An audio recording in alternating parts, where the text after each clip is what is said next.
Welcome to Hargreaves Lansdown's Meet the Manager. I'm Joseph Hill, and today I'm joined by Kris Atkinson, co-manager of the Fidelity Moneybuilder Income Fund, which features on our wealth shortlist of funds selected for their performance potential.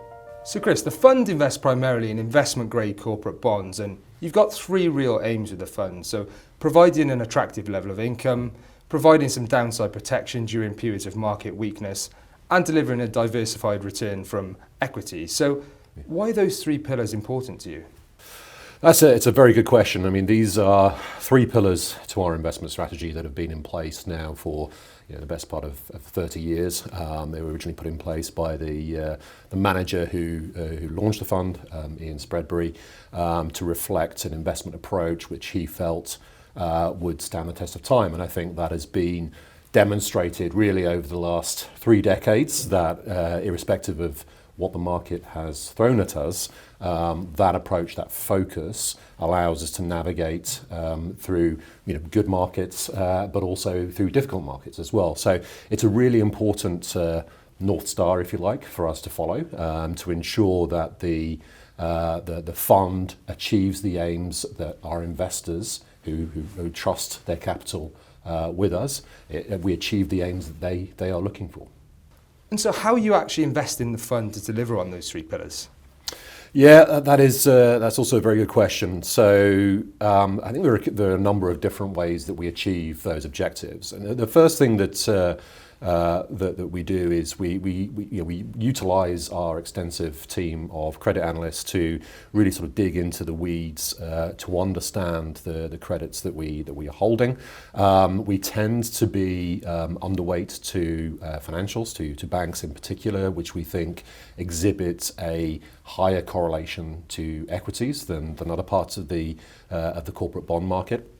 We also feel that, given the way that regulation has evolved over the past couple of decades since the financial crisis, that the risk to investing in banks, while in some ways they have become less risky, the regulatory outcomes, the potential for impairment of capital, is greater than it was prior to the financial crisis, which comes back to the second of those pillars, the preservation of capital.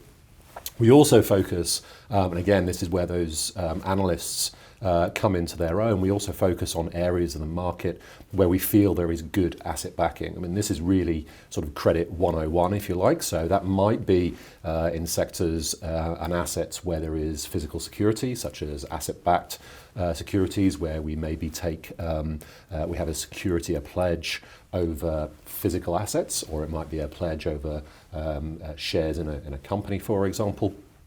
And we find that when we invest in secured assets, our downside is much more limited. So when things do go wrong, as they inevitably do in the markets, we find that by investing in assets that have that physical backing, they exhibit lower correlation to equities, but also we have a floor on our capital in terms of the downside that we can expect to see. So those are the sort of principal skews that we look to utilize. We also focus on other more defensive sectors, things like utilities, regulated utilities, where again you've got asset backing. You might not necessarily have security over those assets, but there is a physical asset that underpins the valuations of the bond. They have stable cash flows, and they are sectors that are relatively predictable. So while they may not be the most exciting asset to invest in, they deliver those objectives of an attractive level of income, that downside protection, and the diversification from equities.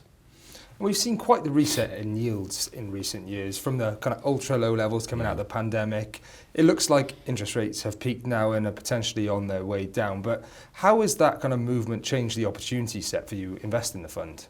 Yeah, good question. So obviously a few years ago, there was a narrative in the market about there being no alternative to basically investing in equities, to investing in higher risk instruments. The reset in yields that we've seen over the last couple of years, while extremely painful for many investors, particularly for fixed income investors, has seen a much wider opportunity set open up. And that means that obviously government bonds are more attractive. You're able to earn your return objectives by investing in government securities, but for investors with a slightly higher yield target, investment grade corporate bonds now can achieve your objectives. So you can quite easily earn a 6-7% yield. On an investment grade corporate bond, plus a potential for capital gains going forward, without taking excessive amounts of risk, without having to go down into high yield, into less liquid parts of the market, where the downside is, maybe a slightly higher yield, but the downside is also significantly higher as well. And you've spent your career investing in bond markets. What top investment tip have you picked up along the way that might have been useful to know back when you started? Never take for granted that you understand a particular situation. I think that is probably the biggest investment lesson that I've learned over the years and continue to learn. The market is always evolving, situations are always evolving. I think you've always got to question your views, your narrative of the market. You've got to surround yourself with people who disagree with you. So this is why we have a team of analysts, we have traders, we have a quant team, we have other portfolio managers, and we have a set of meetings that encourage and foster debate and a diverse range of opinions. Because if you think you know everything, that's usually when the market has a habit of turning around and slapping you in the face and proving that you don't. So it's always to question what you think you understand, and try to seek out, rather than confirmation bias, i.e., look for arguments or evidence that supports your thesis. Look for the opposite. Look for where you might be wrong. And who would you say has had the biggest influence on you as an investor? It's a great question. I've got a slightly cheesy answer to that. So I started at Fidelity now 25 years ago this year, and I was a credit analyst at the time, fairly fresh-faced analyst. Ian Spreadbury, who was managing Moneybuilder at that point, who had launched Moneybuilder, was a senior portfolio manager, and his philosophy, his approach, and just the way he conducted himself with other people in the team, with other analysts, constantly, as I said in the previous answer, looking for other opinions, his approach to credit investing, and the way that he would seek out assets that had that underlying asset protection and stability of cash flows. That's probably been the biggest influence on my career and my approach. There have been plenty of other individuals, most of them within Fidelity actually. Anthony Bolton on the equity side. Again, I would sit in company meetings as a credit analyst and just listen to the way that he would conduct himself and the questions that he would ask.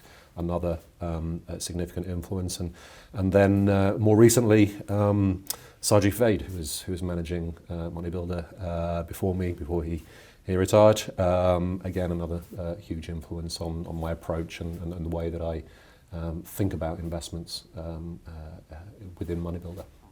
And outside of work, how do you switch off? It's very difficult to switch off outside of in a job like this. You're constantly thinking about the markets and about permutations of a particular headline.